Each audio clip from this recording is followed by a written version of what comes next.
So what I want to talk about today is guidance, because it is, for my money, the single most important part of managing people. And by guidance, I mean praise and criticism. And it's important, obviously, to give it, but it's even more important to get it. You want to know when your people think you're going in the wrong direction. But the thing that's going to give you more leverage than anything else is learning how to encourage it between the people who work for you, because there's more of them than there are of you. When guidance is great, I describe it as radical candor. And in order to explain to you what I mean by radical candor, I'm going to tell you a story about a time that my boss criticized me. I had just joined Google and was going to give a presentation with Gokul, actually, to the founders and the CEO about how the AdSense business was doing. And for me, working at Google, it wasn't just a new job. It was actually like the resurrection of a dream. I had started a software company 4 years before that had failed, unfortunately, recently. And part of the reason why I started that company was that I wanted to create a workplace that was like a bullshit-free zone, where people actually loved the work they did and at least enjoyed working together. And so it was very sad to me when the company failed for a number of reasons, including that one. And the first time I stepped on Google's campus for interviews, the first time I went there, the joy that people took in the work that they did felt almost palpable to me. And the respect that people showed, people like Gokul and Greg, showed each other it was almost a tangible thing. And I was really curious to understand how the leaders at Google had pulled this off. Did you have to have the world's greatest business model and money spouting from the earth? Or were there some things that any of us could do? Luckily, there's some things that any of us can do, and I'll tell you about those today. So anyway, that's a long-winded way of saying this was an important meeting to me. I wanted to make a good impression. And so I walked in feeling a little nervous, and happily, the AdSense business was on fire. And when Greg and Gokul and I told Larry, Sergey, and Eric how many publishers we had added over the last few months, Eric almost fell off his chair and said, "What resources can we give you to help you continue this amazing success?" So I sort of felt like the meeting went okay. After it was over, my boss said, "Why don't you walk back to my office with me?" And I said, "Sure," sort of expecting a little bit of a victory lap. And she started telling me about the 4 or 5 things she liked about the presentation, how impressed she was with how the business was doing. But I was getting more and more nervous as we were walking, because I sort of had a feeling the other shoe was about to drop. But I had no idea what I had done wrong, so this was an uncomfortable moment. And finally, she said, "But," and I sort of held my breath, "you said a lot." And I was like, "Oh, no big deal. I know I do that." It didn't really seem like, who cared if I said a lot when I had a tiger by the tail? So she said, "Was it because you were nervous?" "No, nervous, not me." And then she said, "Would it help if Google hired a speaking coach for you so that you could learn not to do this?" And I said, "I'm really busy. It just doesn't seem like the most important thing in the world." And she said, "Kim, when you do that thing with your hand, I can tell I'm not really getting through to you. I'm going to have to be more clear here. When you say every third word, it makes you sound stupid." That got my attention. Now, a lot of people would have said that it wasn't very nice to say that I sounded stupid, but in fact, it was the kindest thing that she could possibly have done for me. If she hadn't said it just that way, I would have kept blowing her off. I wouldn't have addressed the problem, and it would have, what a silly thing to let trip you up at a job. I still do it, but not as much. It would be a total state of paralysis if I hadn't gone to that coach that Cheryl sent me to. So how was Cheryl, it sounds like kind of a simple thing to say, you need to correct something, but it very rarely happens. So what I did was I tried to operationalize what my boss was so good at so that I could do it and so that I could teach the people who work for me to do it and now teach all of you to do it. So I'm going to boil it down to sort of a very simple framework. On the vertical axis is what I call the give a damn axis. And part of the reason why Cheryl was able to say to me so bluntly, "You sounded stupid," was that I knew that she cared personally about me.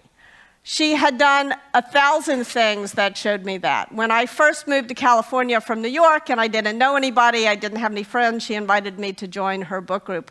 When I had a family member who got very sick, she was totally clear with me that my first responsibility was to my family and I should just leave and go and deal with that. And she had me covered at work. And she did that not just for me, but for all of the people who worked for her. So caring personally is going to make it much easier to do the next thing that you have to do as a good boss, which is to be willing to piss people off. Colin Powell said, leadership often means being willing to piss people off. So the other thing that Cheryl had to do was to be willing to challenge me directly.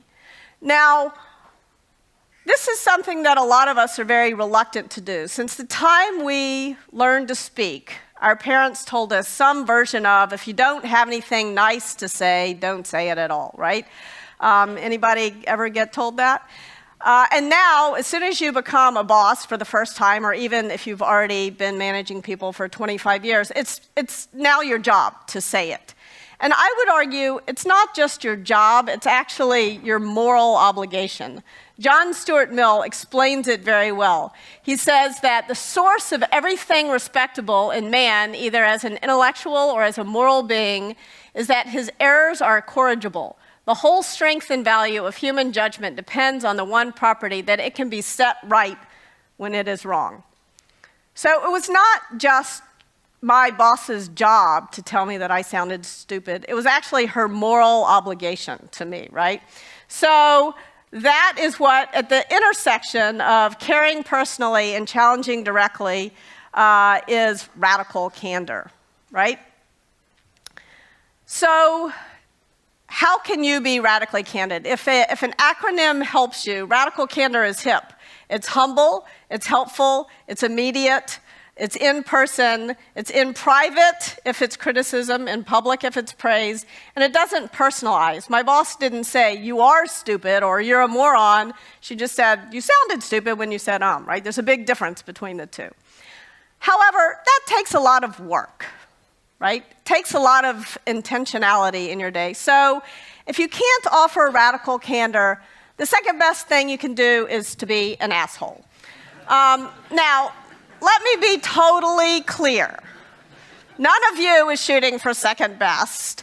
I am second to none in my dislike of jerks, so I'm not advocating that you all become a bunch of raging assholes. I just want to say it can be even worse. So we've all worked with these jerks. We've all worked with jerks. There was one person who we worked with, who we sort of affectionately named the biggest asshole in Silicon Valley. So we'll call him Basvi.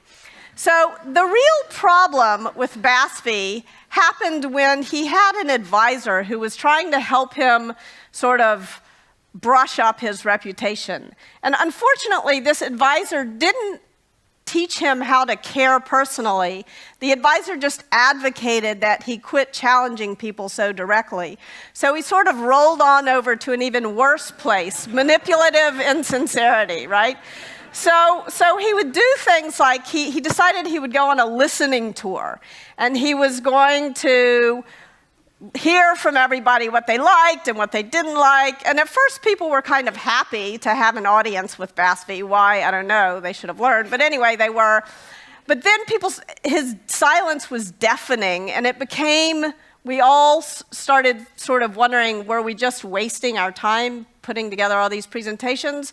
And then we began to get the sense that it was even worse than that. We were going to be punished for saying what we really thought. And in fact, it became very clear that we were when Basvi marched into a friend of mine's office, hit the speaker button, and said, call up George, ask George what he really thinks of me, but don't tell him I'm standing here.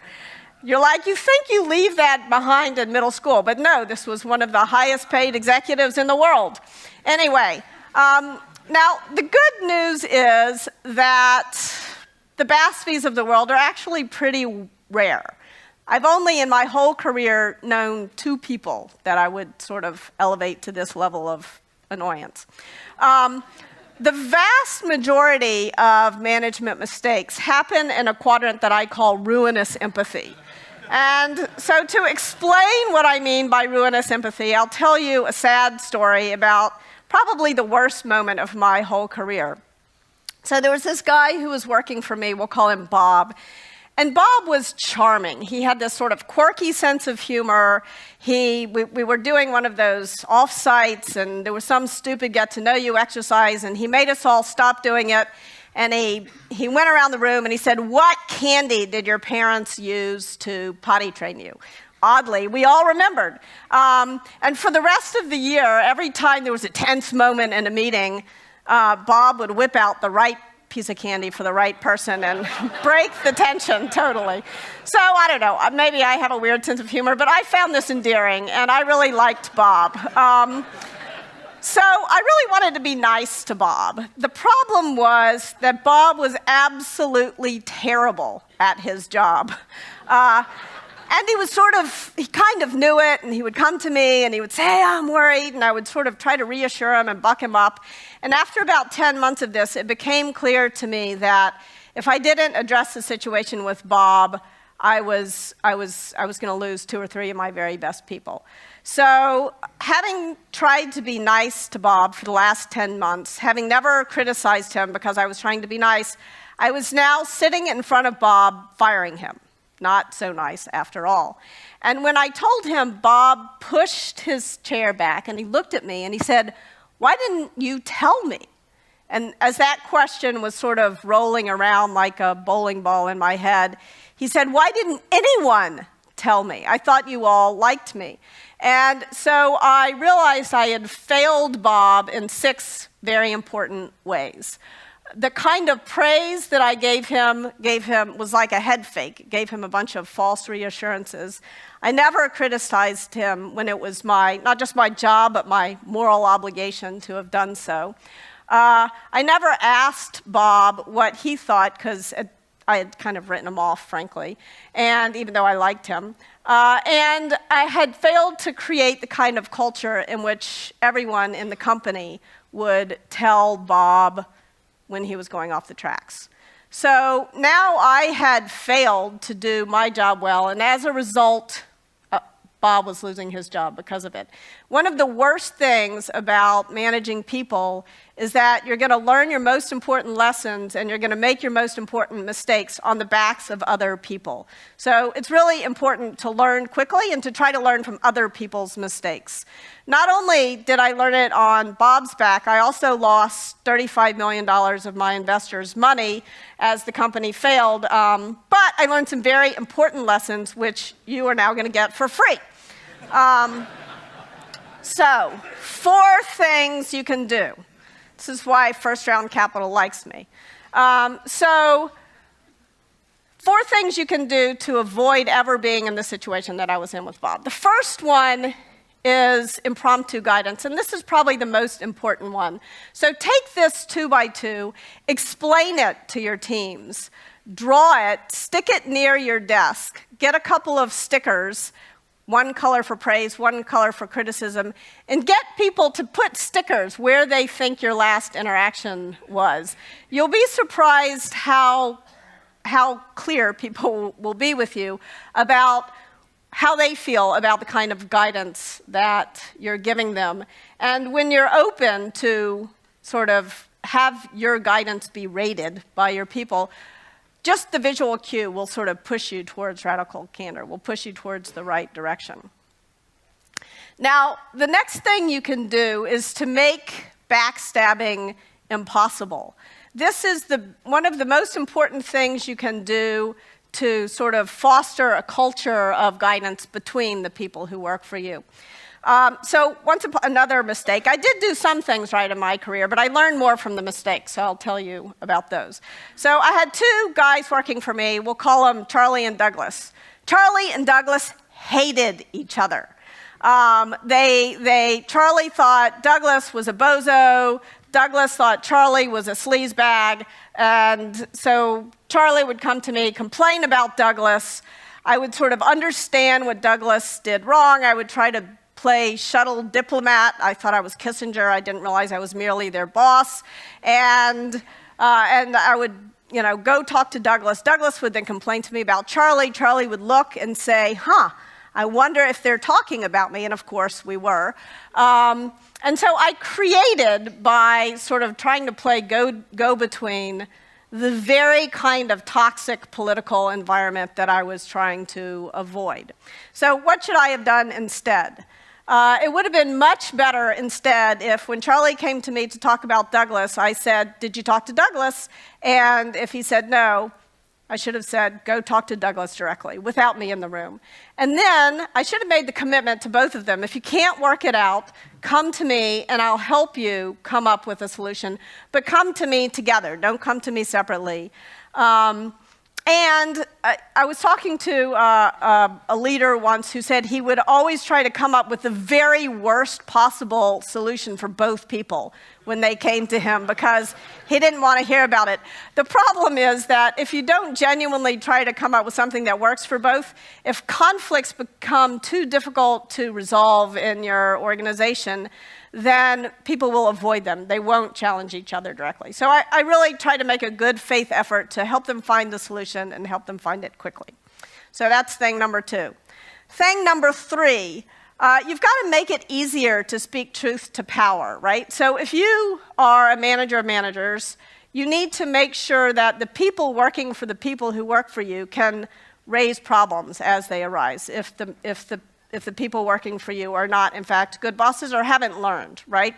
Now, this is can be tricky because you can create a situation in which you are you're sort of chopping your people off at the knees and encouraging people to be boss killers. And that's not really what you're trying to do here. So the thing that I learned to do was to have a meeting called a sort of a skip level meeting, or a manager feedback session, or whatever you want to call it. And so if Scott worked for me and he had 10 direct reports, I would explain to Scott, I'm going to go meet with your direct reports without you, but this is going to be a meeting that's going to help you. So I would get Scott comfortable. And then I would go meet with Scott's direct reports. And I would explain to them that the purpose of the meeting was to help Scott learn how to be a better manager, which was good for Scott and also good for them. The meeting was going to be not for attribution. In other words, I would tell Scott what everybody said, but not who said it. Not because I wanted to foster secrecy, but because I wanted to help get the information out there. I also would explain that over time, it shouldn't be necessary for it to be not for attribution, but we were going to start that way. And then I would take notes in the meeting. I wouldn't bring in an admin to take notes. I would take the notes myself. That's a very important way to show people that you're listening, and it's also a very important way to get corrections. And I would tell people at the end of this meeting, as soon as it's over, not an hour later, we're not going to have time to go back and edit because we're all too busy. As soon as this meeting is over, I'm sharing it with Scott. I'm sharing this document with Scott. And then that sort of had a way of focusing the conversation. In order to make sure that it didn't become just a gripe session, I would force people to prioritize issues. I would say, changing behavior is hard. You can't ask Scott to change his whole personality as a result of this one 45-minute meeting. Like, what do you want him to do? What are the one or two things you want him to do? Then I would talk to Scott after the meeting, make sure Scott understood what the issues were, and get Scott to come up with some specific things, very specific, concrete things he could do, and make sure he did those things and not just communicated them to the team, but over-communicated them to the team. So that was a way of helping avoid the situation that all of you, I'm sure, have been in, where stuff is happening down in your organizations that sort of makes your skin crawl, and you wonder, how could this have happened? Why didn't I know about it? But you want to learn about those things in a way that supports the managers who are working for you. Now, last but not least, you should listen to what you were told on your last flight. Put your own oxygen mask on first. You can't possibly give a damn about other people if you don't give a damn about yourself. At one point, when I was having a very stressful period in my career, I realized the most important thing I could do for my team was not hire great people. It was not to raise a lot of money. It was actually to take a run every morning. This was not about work-life balance. Like, that run actually was part of my job, because I couldn't show up and be my best self if I didn't exercise. And I had to exercise outside. Going to the gym, I found depressing. So I got pretty religious. I was living in New York at the time, about running around the reservoir every morning. There was one period that was especially stressful. Things were not going as well as we wanted them to go. And there was a terrible thunderstorm, like lightning, and I thought, this is a crazy day to run, but I got to do it. I took this commitment to myself very seriously. So I was out running around the reservoir. There's usually hundreds of people. There was only one other nut running that morning. And as I got closer to him, I realized it was my co-founder. So a lot of things were going wrong, but we were doing something right. So I will end on the note to please take care of yourselves. Thank you.